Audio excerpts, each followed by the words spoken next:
이번 시간에는 데이터베이스에 대해 학습하겠습니다. 먼저 광수 생각입니다.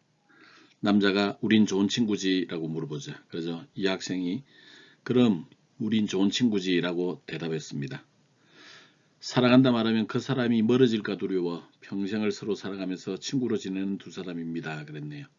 그리고 사랑을 이루기 위해 필요한 것은 용기입니다. 그런 이야기를 했습니다. 사실 용기는 사랑을 이루기 위해서만 필요한 게 아니라 우리가 뭔가를 이루기 위해 필요한 커다란 요소 중에 하나가 용기이죠. 자, 우리 새로운 데이터베이스를 배우는데 데이터베이스와 친해지기 위해서도 우리는 용기가 필요합니다. 용기를 내어 한번 뛰어들어가 보지요. 행복한 경영 이야기에서는 공부하는 즐거움을 누리자라는 이야기를 하고 있습니다. 승자는 다른 사람들이 그를 전문가라고 생각할 때조차도 자신이 얼마나 더 배워야 하는지를 알고 있습니다. 패자는 자신이 아는 것이 얼마나 적은지 알기도 전에 다른 사람들이 자신을 전문가로 여겨주기를 바란다. 그런 얘기를 하고 있네요. 프로는 끊임없이 공부하는 학생이어야 됩니다. 우리 직장인이라고 하는 것은 누구나 프로죠. 사실 현대 지식사회에서는 워낙 기술의 변화 속도가 빠르기 때문에 1년간 공부하지 않으면 내가 가진 지식의 80%는 감가상각되어 없어집니다. 2500년 전에 공자님이 그런 말씀을 하셨죠. 학이 시섭지 불력여로와 배우고 때로 익히니 이 또한 즐겁지 아니한가. 이러한 말의 참뜻을 새겨보게 됩니다. 이번 시간을 성공적으로 이수하면 우리 학생들은 데이터베이스가 뭔지를 설명할 수 있습니다.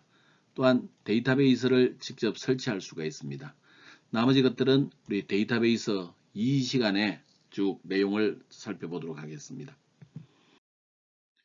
먼저 데이터베이스 개요입니다. 데이터베이스라고 하는 것은 데이터를 체계적으로 관리할 수 있도록 해주는 일종의 소프트웨어를 데이터베이스라고 이야기를 합니다.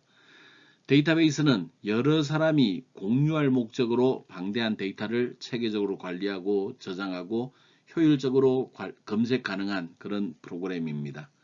일반적으로는 데이터베이스 관리 시스템, 줄여서 DBMS라고 부르죠.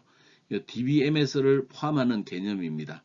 이런 DBMS에서는 오라클, 마이크로소프트 SQL 서버, MySQL 이런 따위들이 있습니다. 그리고 최근에 쓰는 이런 데이터베이스들은 보통 우리는 관계형 데이터베이스 그렇게 부릅니다. 관계형이라고 하는 것은 기본적으로 우리 엑셀 시트처럼 모든 자료들이 테이블 형태로 구성해서 표현해 줄 수 있는 그런 자료들을 우리는 관계형 데이터베이스다 그렇게 부릅니다. 그래서 관계형 데이터베이스는 테이블이 정보를 저장하는 가장 기본 단위가 되게 되죠.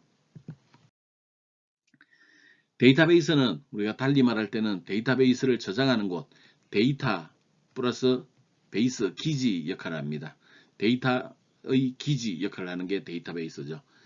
데이터를 보통 우리 군에서 기지는 보통 굉장히 중요한 역할을 하죠. 적으로부터 침범을 받아서도 안 됩니다. 따라서 우리 이 데이터의 기지인 데이터베이스 또한 굉장히 중요하고 적으로부터 공격을 받아서 안 됩니다. 그래서 데이터베이스는 보안도 굉장히 중요한 역할을 담당을 하게 됩니다. 웹사이트에 없어서는 안 될 중요한 요소 중에 하나인 거죠. 우리가 웹페이지에서 보여주는 대부분의 정보는 데이터베이스에 저장이 되어 있고 그 데이터베이스에 저장이 되어 있는 자료를 불러와서 화면에 표시해 주는 거다. 그렇게 볼 수가 있겠네요. 데이터베이스의 종류에는 오라클, 마이크로소프트 SQL 서버, MySQL, 마이크로소프트 액세스 이런 따위들이 있습니다. 이 데이터베이스 종류에 따라서 잠깐 좀 요약되어 있는 자료를 한번 볼까요? 먼저 오라클입니다. 오라클은 사용성이 가장 넓습니다. 제품의 우수성이 입증되어 있죠. PC는 물론 대형 서버까지 설치할 수 있습니다. 공급업체의 강력한 지원을 받습니다. 이 공급해주는 업체 이름이 오라클이죠. 오라클은 데이터베이스 이름을 회사 이름으로 처리하고 있는 것입니다. 분산 처리를 지원해 줄 수 있어서 여러 명이 공유를 할 수가 있습니다. 개발자를 위해서 익스프레스 에디션을 제공해 줄 수 있어서 손쉽게 접근할 수 있습니다. 그래서 세계에서 가장 널리 사용되는 데이터베이스가 우리 오라클이라고 하는 겁니다.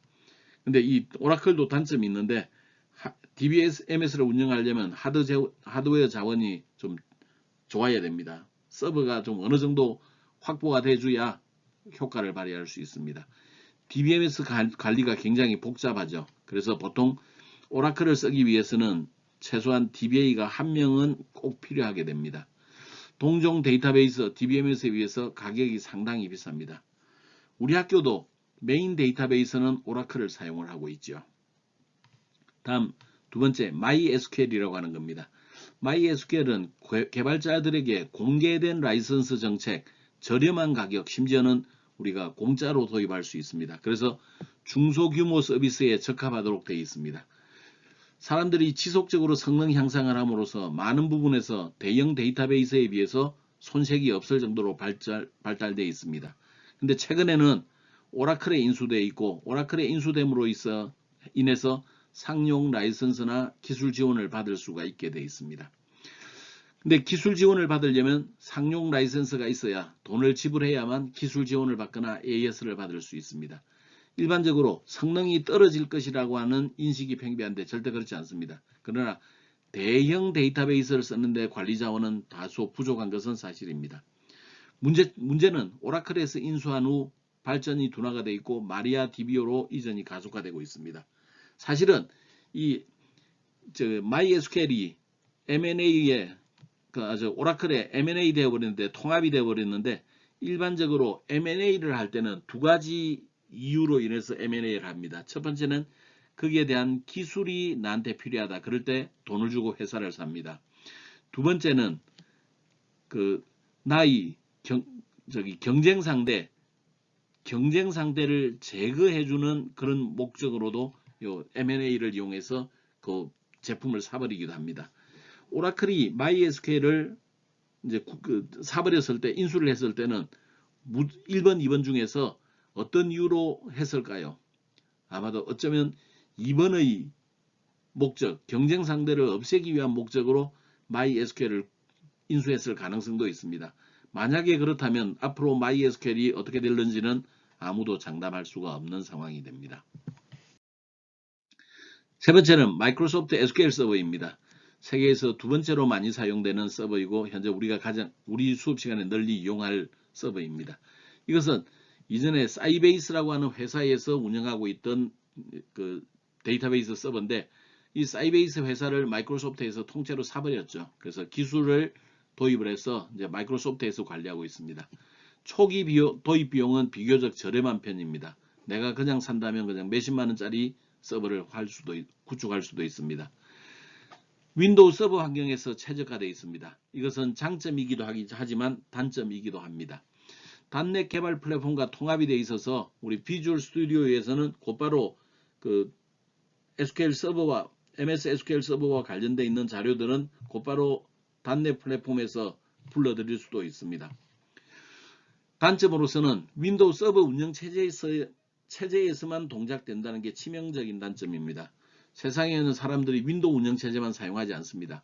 우리나라는 비교적 윈도우 운영체제 점유율이 높긴 한데 리눅스라고 하는 운영체제도 있고 맥이라고 하는 운영체제도 있습니다. 최근에 들어서는 우리가 이 전화기 스마트폰용의 운영체제들이 또 많이 등장하게 되죠. 그래서 여러 가지 운영체제가 있는데 다른 운영체제에서 MS SQL이 동작되지 않는다는 것은 상당히 치명적입니다. 다른 운영체제를 쓰는 사람은 MS SQL을 거들떠보지를 못하는 거죠. 그리고 시스템이 확장될 때마다 라이선스 비용이 상당히 급격하게 상승합니다. 처음에는 싸게 살 수 있으나 시스템이 커짐에 따라서 비용 또한 커지는 그런 문제점이 요 MS SQL 서버의 단점이죠. IBM DB는 옛날에는 많이 썼는데 IBM이 한참 잘 나갈 때는 IBM DB도 많이 썼습니다. 근데 최근에 들어서 IBM DB는 빈도가 많이 줄어들었죠. 그리고 뭐 아파치 더비 같은 그런 데이터베이스 서버도 있습니다. 최근에는 빅데이터 시대에 접어들어서 관계형 데이터베이스가 그 빅데이터를 처리하지 못하는 단점이 있다고 얘기하기도 합니다. 그러나 빅데이터 시대라고 하더라도 정형화된 데이터는 우리 관계형 데이터베이스를 이용할 수밖에 없습니다. 그래서 관계형 데이터베이스는 빅데이터 시대에도 그 중요도가 절대로 줄어들지 않습니다. 데이터베이스가 도입되기 이전에는 우리가 자료를 저장할 때 파일 시스템이라고 하는 장치를 썼습니다. 그러면 파일 시스템과 비교했을 때 데이터베이스 시스템은 어떤 강점이 있느냐, 이 그림을 통해서 좀 살펴보기로 하죠. 우리 학교 시스템이라고 생각하겠습니다. 학교에는 여러 개의 부서가 있는데, 예를 들어서 청무처에서는 등록금 고지서를 발송하게 됩니다. 등록금 고지서를 발송하기 위해서는 당연히 학생 주소도 필요하겠죠. 학생처에서는 학생 정보 파일을 가지고 있습니다. 여기도 학생 주소는 당연히 필요할 겁니다. 학과에서도 당연히 학생 주소록들을 관리하니까 주소가 필요하겠죠. 교무처에서 성적을 처리하고 성적 고지서를 발송할 때도 학생의 주소가 필요합니다. 학생들은 자기 친구들의 주소가 필요한데, 이 학생의 경우에는 일단은 좀 논외로 치자고요. 근데 우리 학생의 주소와 관련돼서 가장 우선권을 가지고 자료를 조사할 수 있는 것은 여기 학과에 해당이 되겠습니다. 학과에서 가지고 있는 학생 주소가 가장 최신의 학생 주소일 가능성이 높죠. 근데 학과에서 수집한 자료를 다른 곳에 알려주지 않으면, 이렇게 알려줘야 되는데 만약에 알려주지 않으면 어떤 일이 벌어질까요? 학과에서 가지고 있는 학생의 주소와 총무처에서 가지고 있는 학생 주소, 학생처에서 가지고 있는 학생 주소, 교무처에서 가지고 있는 학생 주소가 서로 다를 가능성이 있습니다. 이게 굉장히 큰 위험성을 가지고 있죠. 서로 다를 가능성. 거기에 비해서 데이터베이스 시스템을 사용할 경우에는 총무처건 학생처건 학과이건 DBMS 관리 시스템을 통해서 최종적으로 학사관리 통합 데이터베이스 시스템에 저장이 되어 있습니다. 그러면 학생의 주소를 변경하는 권한은 누구에게 있을 것인가? 학과에 그 권한을 주었습니다. 그래서 학과에서 학생의 주소를 통합 정보에 바꿔놨어요. 그러면 내가 총무처나 학생처에 알려줄 필요도 없이, 교무처에 알려줄 필요도 없이, 만약에 내가 교무처에서 DBMS를 통해서 학생의 주소에 접근을 했다고 한다면 우리 학과에서 바꿔놓은 정보들을 그냥 그대로 불러서 쓸 수가 있는 거죠. 자, 이런 경우에는 어때요? 서로 정보가 다를 가능성이 별로 없습니다. 이런 것들이 우리 데이터베이스 시스템을 사용함으로 인해서 나타날 수 있는 가장 큰 강점입니다. 이걸 종합하자면 동일한 주소를 여러 곳에서 가지고 있다, 중복 문제. 그 다음에 동일한 자료들을 이곳저곳에서 가지고 있다 보니까 서로가 다른 부분들, 그런 것들을 이제 무결성이라고 이야기를 합니다. 결점이 없다. 서로가 다르면 안 되겠죠. 그래서 중복이 해제되고 무결성 문제가 해결된다는 것이 데이터베이스 시스템을 사용함으로써 얻을 수 있는 가장 큰 강점이다. 그렇게 이야기할 수가 있겠습니다. 그래서 데이터베이스 시스템을 씀으로써 나타날 수 있는 이점, 그렇죠. 데이터의 중복 문제를 해결할 수 있다. 또 각 부서에서 서로 다른 데이터를 가지고 있을 가능성이 별로 없다. 그리고 학과에서 가지고 있는 자료를 곧바로 다른 사람들이 볼 수 있다. 그런 점을 우리 공유라고 이야기를 합니다. 그러면 이곳저곳에서 정보를 사용하기 위해서는 우리를 좀 더 활용하기 쉬운 형태로 표준화되어 있는 정보를 처리할 수밖에 없습니다. 그래서 정보의 표준화가 있습니다. 그 다음에 데이터에 대해서 기본적으로 데이터라고 하는 것은 기지, 중요하다 그랬죠. 보안이 중요하다. 높은 보안성을 제공을 해줄 수가 있습니다. 또한 이런 것들을 통해서 데이터가 결점이 없다. 인테그리티, 무결성이라고 이야기합니다. 무결성을 보장을 해줄 수 있다는 거죠. 그리고 DBM 시스템이라고 하는 것은 대량의 데이터를 좀 더 빠르게 검색할 수 있는 기능을 제공을 해줍니다. 텍스트 이외에도 이미지나 파일 등을 관리할 수도 있습니다. 이런 걸 통해서 우리가 데이터베이스를 사용하면 애플리케이션을 개발하는데 굉장히 용이하게 적용을 해줄 수가 있습니다. 이런 것들이 데이터베이스를 활용함으로 인해서 나타나는 이점들이 되겠습니다. 네, 데이터베이스 시스템을 도입하게 되면 추가적인 요구사항들이 있죠. 먼저 하드웨어가 추가적으로 필요합니다. 데이터가 늘어나면 하드웨어도 추가적으로 늘어나야 되기 때문에 비용이 많이 들게 돼 있죠. 기본적으로 데이터를 관리할 수 있는 DBA라고 하는 사람이 필요합니다. DBA는 데이터베이스 A는 어드미니스트레이터, 데이터베이스 관리자라고 하는 사람입니다. 여러분들이 DBA 자격증을 가지고 있다면 아마도 여러분들이 죽을 때까지 적어도 바꾸는 일은 없을 것입니다.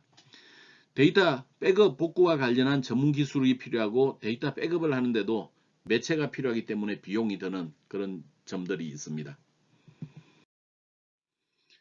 데이터베이스를 분류하자면 파일형은 사실은 데이터베이스라고 볼 수는 없습니다. 뭐 세그먼트형, 레코드형 뭐 이런 게 있는데 테이블형 또는 관계형이라고 부르는 이 데이터베이스만 우리가 신경 쓰면 되겠습니다.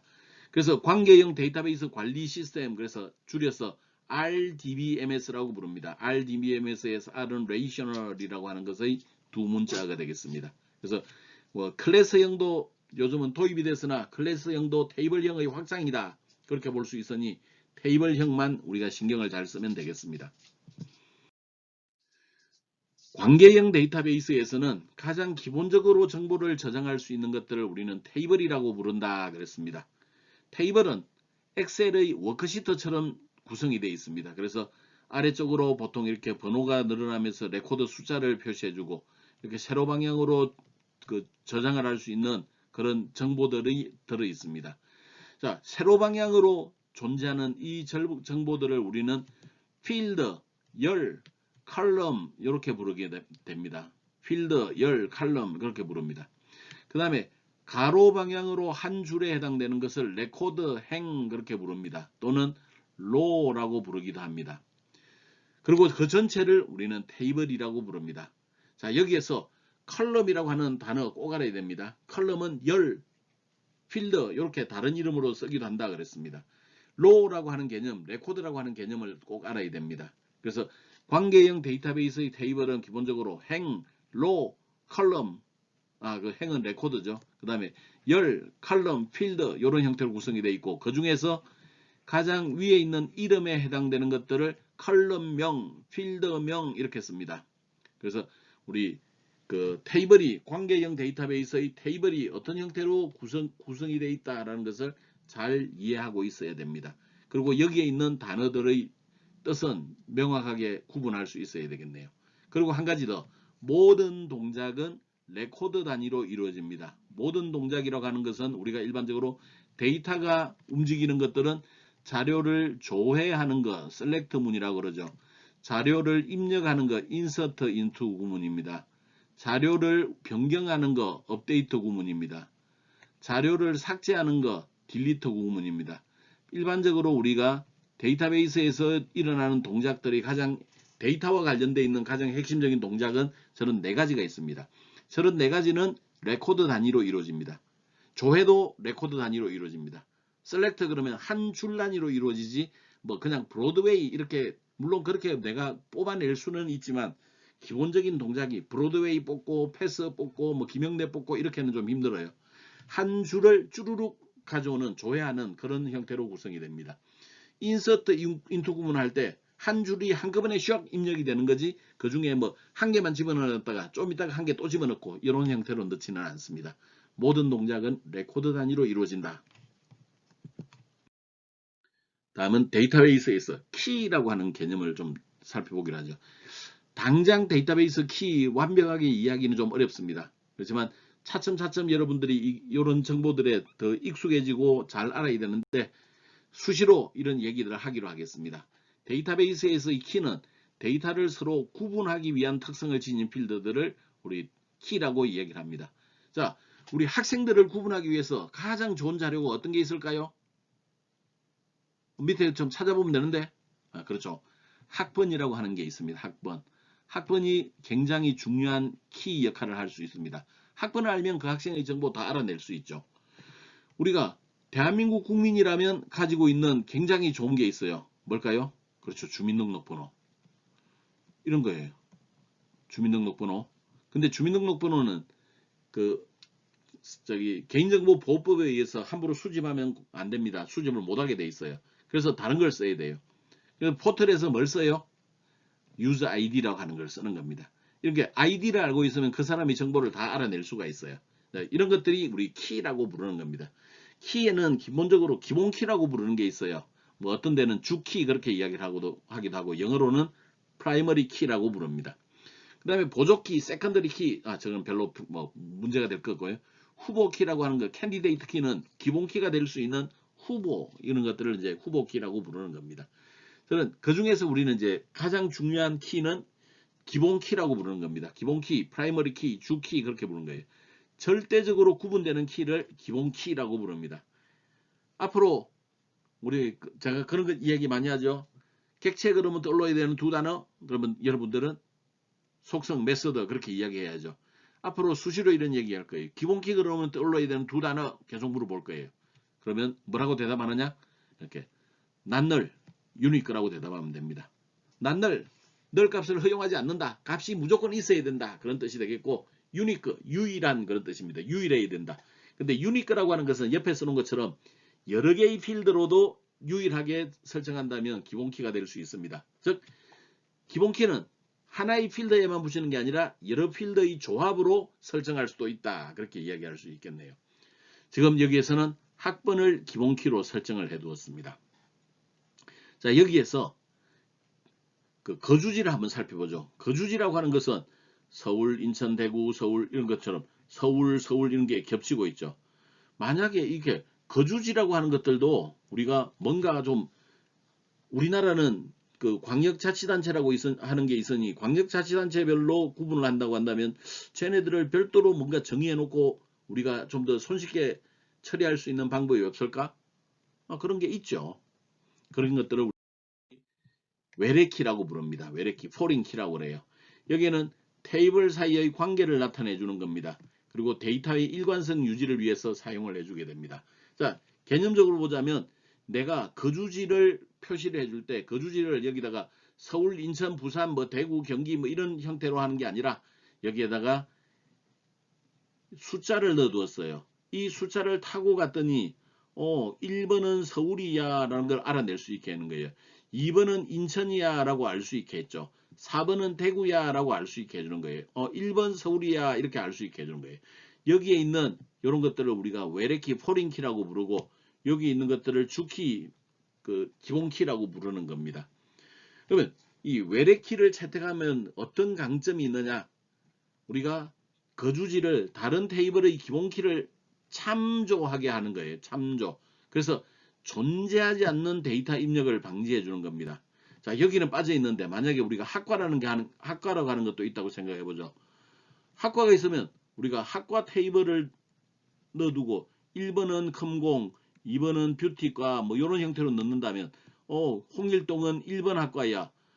강동수도 1번 학과야. 홍길동 2번 학과야. 이민여 2번 학과야. 이런 식으로 넣는다면 여기도 학과의 키에 외래키 그리고 학과에 여기에 그 프라이머리 키, 주키, 그 기본키가 될 수가 있는 거죠.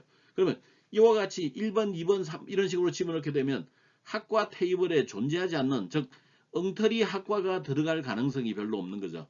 엉터리 학과가 들어갈 가능성이 별로 없다. 이런 것들을 우리는 데이터의 무결성, 데이터의 일관성 그렇게 이야기를 합니다. 외래키는 데이터의 무결성, 데이터의 일관성을 유지하기 위해서 사용하는 겁니다. 다른 테이블의 기본키를 참조하게 하는 거고 그런 것들은 존재하지 않는 데이터를 입력하는 그런 오류를 방지해 줄 수 있다. 그런 측면에서 굉장히 중요합니다. 자, 오늘은 기본키, 외래키 지금 뭐 사실상 지금 처음 들었죠. 기본키는 들어봤겠구나 데이터베이스 시간에. 그래서 여러분들이 지금은 완벽하게 이해하지 않아도 좋습니다. 그렇지만 계속해서 이런 얘기를 듣다 보면 여러분들이 그게 이게 그 소리구나 하는 것들이 차츰차츰 익숙해지게 될 겁니다. 다음은 이제 쿼리문 기본이에요. 쿼리문은 데이터베이스에서 데이터를 관리하기 위한 지리 전용 언어 그럽니다요. 쿼리를 우리나라 말로 하면 지리라고 이야기할 수 있어요. 지리 전용 언어. SQL은 두 문자인데 스트럭처드 쿼리 랭귀지를 따온 건데 스트럭처드 구조화된 쿼리 지리 랭귀지 언어예요. 구조화된 언어. 딱 털이 잡혀져 있는 언어. 얘네들은 데이터의 종류와 상관없이 기본적으로 그 쿼리문을 통해서 SQL문을 통해서 우리가 데이터를 관리해 주게 됩니다. 일반적으로 NC 표준을 이용을 하긴 하지만 데이터 종류별로 약간의 차이가 있어요. 그래서 데이터베이스 종류가 달라지면 쿼리문도 조금은 바뀔 수도 있다. 그런 가능성을 가지고 있습니다. 쿼리문은 크게 나누어서 DDL, DML, DCL 이런 형태로 세 가지로 나눠줄 수가 있습니다. 이 세 가지 중에서 DCL은 데이터 컨트롤 랭귀지 그렇게 부르는데 데이터 컨트롤 랭귀지는 우리가 관리자들이 주로 사용하는 언어들입니다. 그래서 우리가 얘네들은 그렇게 DCL까지는 잘 몰라도 좋습니다. DML 이거는 우리가 굉장히 잘 알아야 되는 언어들이에요. DDL은 기본적으로 설계자들이 주로 사용하는 언어들입니다. 설계자 역할은 우리도 앞으로 담당해야 될 일이에요. 그래서 DDL 또한 우리가 좀 알아둬야 됩니다. DML을 가장 잘 알아둬야 되고 DDL을 좀 알아야 되고 DCL은 알면 좋고 몰라도 뭐 그만 이런 것들이에요. DDL은 데이터 데피니션 랭귀지 그래요. 데이터를 데피니션 정의해주는 랭귀지 언어입니다. 데이터를 정의해준다는 것은 테이블을 만드는 것, create 테이블, 테이블을 바꾸는 것, alter 테이블, 테이블 삭제하는 것, drop 테이블 이런 따위들 그 외에도 여러 가지가 있습니다. 걔네들이 우리 DDL 영역이라고 불러요. 데이터는 DML은 데이터 매니플레이션 랭귀지, 데이터 매니플레이션은 운용, 활용, 그러니까 데이터를 운용하는 언어 그런 뜻입니다. 여기에는 딱 네 가지밖에 없어요. 셀렉터, 여러분들 열심히 공부하고 있죠 요새? 인서트, 업데이터, 딜리터 이렇게 네 개가 있어요. 요 네 개, 딱 네 개밖에 없습니다. 더 있지도 않아요. 그 중에서 데이터 조회하는 게 조금 어렵고 삽입, 삭제, 수정은 되게 쉬워요. 그래서 우리가 DML을 공부한다 그러면 대략 한 95% 정도는 우리 셀렉트 구문에 해당되고 나머지가 5%가 될락 말락 그런 범주라고 보면 되겠습니다. 그래서 여러분들이 지금 데이터베이스 시간에 현성일 교수님과 셀렉트 구문 열심히 공부하고 있을 거예요. 이럴 때는 이 자료를 어떻게 끌어낸다. 저럴 때는 이 자료를 어떻게 끌어낸다. 저 셀렉트를 잘하는 게 그 사람의 능력이다. 그렇게 봐도 좋습니다. 인서트, 딜리트, 업데이트는 너무너무 쉬워요. 그래서 우리 다음 시간에는 저 DML을 어떻게 사용하는지 가장 기본적인 것들만 우리가 살짝 좀 살펴보겠습니다. 좀 더 다양한 형태의 셀렉트 구문 사용법은 데이터베이스 수업 시간을 이용을 해주기 바랍니다. 데이터베이스 작업을 하는 데 있어서는 우리는 매니지먼트 스튜디오라고 하는 이 툴을 이용을 하게 되면 굉장히 손쉽게 활용할 수 있습니다. 여기에서 왼쪽 영역은 개체 탐색기라고 해서 꼭 우리 윈도우 탐색기에서 폴더를 찾아가듯이 그런 형태로 구성이 되어 있죠. 이 구성에 대한 내용들은 다음에서 설명하도록 하죠. 그리고 여기에는 작업에 대한 화면들이 나오게 됩니다. 뭐 때로는 쿼리문, 때로는 뭐 데이터베이스 다이어그램, 때로는 테이블 설계하는 용도, 이런 용도로 사용되는 작업 영역이 되겠습니다. 자, 이런 작업을 하기 위해서는 우리가 MS SQL 서버를 설치를 해줘야 되겠습니다. MS SQL의 현재 2019 에디션이 가장 최신 에디션인데 지금 우리는 너무 자주 바뀌니까 그냥 2017 익스프레스 에디션을 다운로드하고 설치하는 방법을 사용을 하겠습니다. 데이터베이스에서 SQL 2017 이전과 2017 이후로 나눈다면 2017 이전과 2017은 좀 변화가 많이 일어났어요. 2017에서 2019는 큰 변화가 없습니다. 그래서 거의 같습니다. 근데 데이터베이스는 옛날 거, 더 옛날 거 2005년 버전을 이용을 하더라도 지금 작업하는 데는 큰 문제가 안 됩니다. 그래서 데이터베이스의 발전 속도는 다른 것에 비해서 상당히 좀 정형화되어 있기 때문에 좀 발전이 늦은 편입니다. 자, 우리 SQL 서버 2017을 익스프레스를 설치하기 위해서는 다운로드를 받아야 되겠네요. 그래서 마이크로소프트 사이트에 들어갑니다. 이 위치에 들어간 다음에 여기 SQL 2017이라고 하는 검색을 해보기로 하죠. 그럼 검색을 하게 되면 기본적으로 검색을 하기 위해서는 마이크로소프트 사이트에 접속한 다음에 요 돋보기를 누르면 됩니다. 이 돋보기를 누르면 검색을 할 수 있는 위치가 나오겠고 키워드로 SQL 2017이라고 한다면 이렇게 중간점에 보면 이렇게 다운로드 마이크로소프트 SQL 2017 익스프레스 from 어쩌고 저쩌고 이렇게 나올 겁니다. 사실 나중에 얘도 설치해야 되는데 이것은 좀 이따 설명하기로 하죠. 그래서 얘를 클릭을 합니다.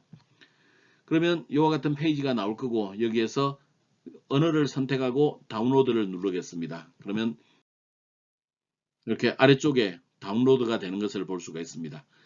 다운로드 된 것은 기본적으로 우리 웹에서 다운로드한 것은 C 드라이브의 다운로드 폴더 속에 저장이 되어 있습니다.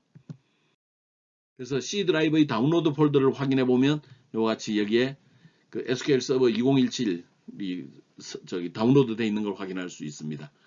얘를 따당 더블 클릭하면 이제 설치 마법사가 실행이 되겠네요. 자, 설치 그 마법사를 하게 되면 처음 나오는 것이 설치 유형을 선택하는데, 여기서 우리는 사용자 지정이라고 되어 있는 가운데 영역을 이제 선택을 하겠습니다. 그 다음에 언어는 한국어 그냥 그대로 두게 되고, 설치 위치도 특별하게 바꿀 필요 없습니다. 그냥 그대로 두고 설치라고 누릅니다. 그러면 설치 패키지를 다운로드 받는 화면이 나오게 될 겁니다. 그 다음에 설치가 다 끝나고 나면 이와 같이 SQL 서버 설치 센터가 실행이 되겠네요.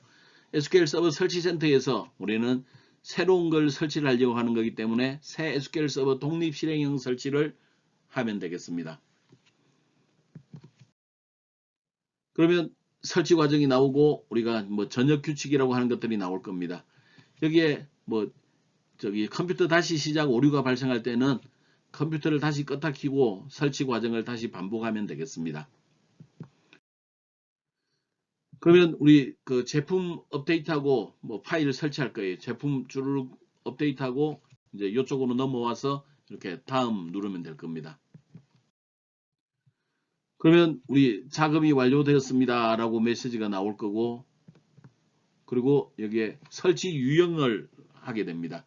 이때 우리는 SQL 서버 2017 새로 설치를 선택을 하겠는데, 만약에 기존에 SQL 서버 2017을 설치해 두었다면 이렇게 추가된 형태로 설치하는 게 가능합니다. 아마도 1학년 여러분들은 SQL 서버를 설치한 적이 없기 때문에 여기에 새로 설치를 하면 될 것입니다. 새로 설치하고 다음을 누르도록 하죠. 그러면 우리 그 사용 조건에 동의하는지 물어봅니다. 여기에 선택에 체크를 해주고 다음 누르면 되겠습니다. 자, 여기에서는 좀 신경 써야 됩니다. 여기에서 우리는 설치할 게 데이터베이스 엔진을 설치를 해야 됩니다. 그 다음에 복제에 해당되는 것도 설치할 거예요. 그 다음에 뭐 검색과 관련되어 있는 기능 설치할 겁니다. 아마도 여러분들이 설치하면 처음에는 여기에 머신러닝에 관련되어 있는 것도 들어있는데, R 작업을 하거나 파이썬 작업을 할 때 필요한 데이터베이스입니다. 근데 현재 우리는 저게 머신러닝과 관련되어 있는 서비스는 사용하지 않습니다. 근데 제가 용량이 되게 커요. 그래서 저 체크를 꼭 없애주기 바랍니다. 현재는 우리 그냥 데이터베이스 엔진 서비스와 복제 그런 정도만 이용을 하겠습니다. 꼭 기억해 주세요. 머신러닝에 해당되는 체크는 없애주도록 하겠습니다. 다음은 이제는 어떤 형태로 설치할 거냐라는 걸 물어보는데, 내가 기본 인스턴스로 설치할 수 있고 명명된 인스턴스로 설치할 수 있습니다. 여러분들은 처음 설치하기 때문에 여기에 있는 기본 인스턴스로 설치해도 됩니다. 그래서 기본 인스턴스를 선택한 다음에 다음을 누르겠습니다. 그리고 이제 뭐 자기들이 쭉 되다가 마지막에 이제 서버 구성에 해당되는 내용이 나올 텐데, 여기에서 보면 SQL 서버 데이터베이스 엔진은 시작 유형이 자동으로 되어 있고, 그 다음에 아래 것들은 수동 사용하지 않음으로 되어 있죠. 이것은 뭐냐면 내가 컴퓨터를 처음 실행을 했을 때 자동으로 데이터베이스 엔진이 동작되도록 하겠다는 것을 선택하는 겁니다. 시작 유형이란 것은 그런 의미입니다. 내가 컴퓨터를 처음 켰을 때 동작이 되게 할 거냐 안 되게 할 거냐. 수동으로 해놓으면 쟤네들은 그냥 실행되지 않습니다. 사용하기 위해서는 우리가 저걸 일부러 실행을 진행을 해줘야 되는 겁니다. 근데 SQL 서버 데이터베이스 엔진은 시작 유형이 자동이기 때문에 내가 컴퓨터를 껐다 켜기만 하면 SQL 서버는 동작이 되고 있다. 그렇게 이해하면 되겠네요. 다음 누르겠습니다. 다음에는 우리가 인증 모드를 선택을 해야 되는데, 인증 모드는 우리가 혼합 모드를 선택할 겁니다. 이것은 조금 어려운 얘기인데, 지금 우리 데이터베이스를 쓸 때는 윈도우 인증이라고 하는 게 있고 SQL 서버 인증이라고 하는 게 있어요. 인증 모드는 딱 두 개가 있습니다. 인증 모드는 두 개가 있다. 윈도우즈 인증은 내가 컴퓨터에 로그인하면 데이터베이스를 사용할 수 있도록 한다라는 게 윈도우즈 인증입니다. 컴퓨터에 로그인하면, 여러분들이 컴퓨터를 처음 키면 사용자하고 비밀번호 입력하죠. 그 비밀번호를 입력하면 데이터베이스를 사용할 수 있게 하겠다. 그런 것들이 우리 윈도우즈 인증 모드입니다. SQL 서버 인증 모드인 경우에는 내가 로그인과 암호를 입력해서 그 사용자를 확인하는 과정을 거칩니다. 확인하는 과정. 그 확인 과정을 인증 과정을 거치게 됩니다. 이러한 과정을 우리는 SQL 서버 인증 모드라고 부릅니다. 근데 그 두 가지가 동시에 설치하면 혼합 모드가 되는데 그때는 윈도우즈 인증도 사용할 수 있고 SQL 서버 인증 모드도 사용 가능하다 그런 얘기입니다. SQL 서버 인증 모드를 사용하기 위해서는 암호가 필요하다 그랬네요. 그런다 그 혼합 모드를 선택하게 되면 SA 계정에 대해서 암호를 입력하라 그럽니다. 그래서 암호 넣고 비밀번호 입력합니다. 여러분들이 암호와 비밀번호는 임의의 값을 넣어도 되나 여러분들이 학습할 때는 그냥 패스로 통일해 주기를 권장합니다. 왜냐하면 요 비밀번호 잊어버리면 상당히 좀 곤란하기 때문에 그냥 알고 있는 값으로 일단 우리는 학습자이기 때문에 그렇습니다. 동작할 때는 함부로 패스라고 입력하면 안 되겠죠. SA는 시스템 어드미니스트레이터, 시스템 관리자라고 하는 계정입니다. 시스템 관리자는 상당히 막강한 데이터베이스와 관련되어 있는 모든 작업을 할 수 있는 계정을 시스템 관리자라고 부릅니다. 윈도우즈 인증을 하게 되면 바로 어드미니스트레이터 관리자 등급에 속해 있는 사람은 자동적으로 관리자가 되는데 이 SA가 시스템 관리자입니다. 그래서 최고 관리자의 비밀번호를 미리 입력하게 하는 거죠. 그리고 다음을 누르겠습니다. 그러면 쭉 성공 그렇게 하면서 설치가 될 겁니다. 그리고 닫기 누르면 되겠네요. 그럼 다시 SQL 서버 설치 센터로 옵니다. SQL 서버 설치 센터로 오게 되면 우리는 한 가지 작업을 더 해야 되는데 SQL 서버 매니지먼트 스튜디오 이거 아까 전에 우리 그림으로 구경했죠. 데이터베이스 작업과 관련되어 있는 모든 작업을 할 수 있는 소프트웨어 도구를 매니지먼트 스튜디오라고 합니다. 얘와 데이터베이스 엔진과는 전혀 같은 게 아닙니다. 이건 서로 다른 겁니다. 매니지먼트 스튜디오를 이용해서 엔진에 접속하게 되면 그 엔진을 관리할 수 있는 그 엔진과 관련되어 있는 작업을 할 수 있는 겁니다. 얘 두 개가 일치하는 것은 아닙니다. 그럼 관리 도구를 설치할 필요가 있습니다. 그래서 SQL 서버 관리 도구를 클릭을 하죠. 그러면 SQL 서버 매니지먼트 스튜디오를 다운로드 할 수 있는 이런 위치로 안내를 해줄 거예요. 그래서 얘네들을 다운로드 하면 되고 그러면 다운로드 하게 되면 설치 파일이 만들고 다운로드 엔진 설치 때와 비슷한 과정으로 한 번 더 그 매니지먼트 스튜디오를 설치하면 되겠습니다. 다음은 MS SQL 환경 설정을 해줘야 되는데 환경 설정은 SQL 서버 구성 관리자를 이용하거나 윈도우 탐색기에서 내 PC를 누르고 오른 마우스 누른 다음에 관리를 누르고 가장 아래쪽에 가면 이와 같은 SQL 서버 구성 관리자를 볼 수가 있습니다. 이때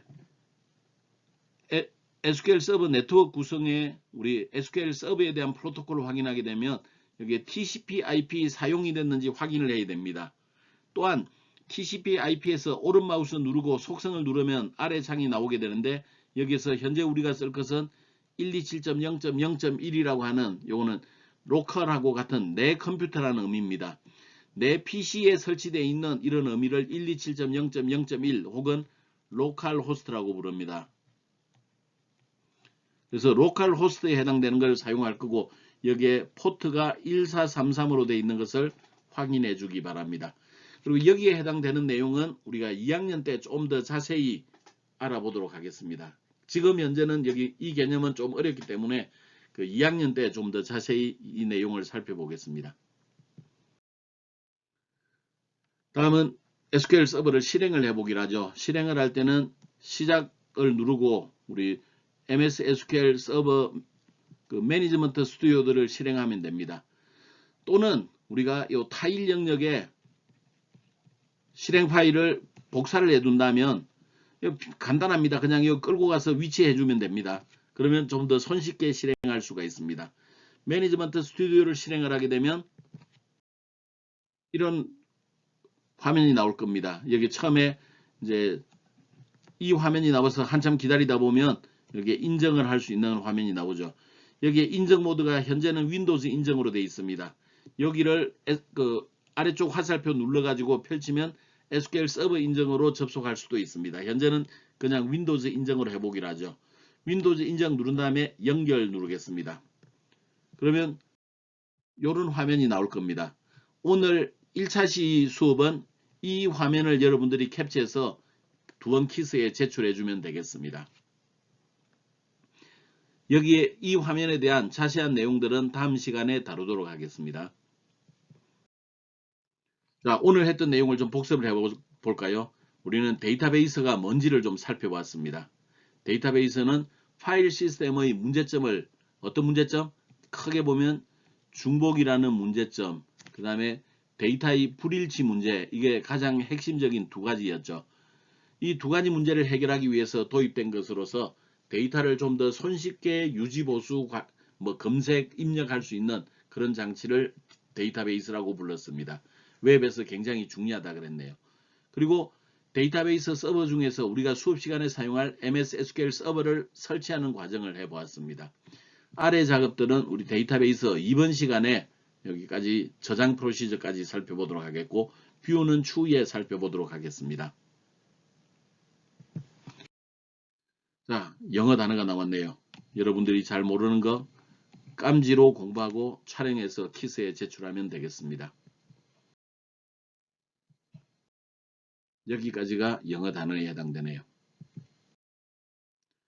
자, 이번 시간에는 별실이 조사할 클래스가 따로 존재하지 않습니다. 이 얘기 하나, 꿈의 중요성을 이제 보여주는 건데 여러분이 한 번쯤 좀 읽어보는 것도 도움이 될 것 같습니다. 꿈을 가진 사람은 성공할 수 있습니다.